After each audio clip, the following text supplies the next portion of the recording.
常常听人讲，这倒顶年柑表示讲，这件代志轻轻松松就简单的甲伊解决啦。而且过年时阵呢，咱厝内面拢爱贴一个柑仔通，代表吉祥顺利。来邀请观众朋友做伙来甲咱台湾农民支持。讲到咱台湾即摆柑仔当咧大出啦，来看家己得价一个美女柑，即摆也是当咧大出的采收时间。啊，若讲到这个月月底呢，家己得价的葡国柑，共款准备要大量采收，而且今年品质真袂歹。观众朋友，大家爱提早准备。一粒一粒的美女柑，透过机器拼出大细粒。家己管得家乡的美女柑，即马当是采收的时间。山区的农民无用采收，仓库嘛赶要包装出货。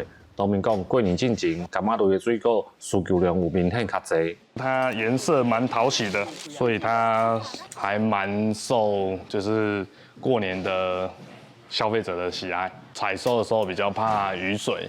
可是今年算采收也还蛮顺利，所以品质也算蛮稳定。除了当咧采收的美女柑，地质家乡种植超过28公顷的木果柑嘛，准备要来收成。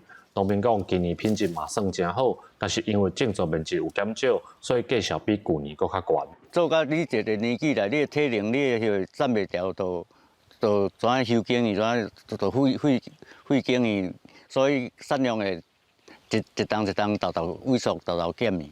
地价农会讲，木果柑豆当拢是1月到2月这段时间高分，属于较慢熟的柑仔类水果。目前地价乡当咧采收美女柑甲其他的水果，所以木果柑采收的量也无侪，暗算2月底才会开始大量采收。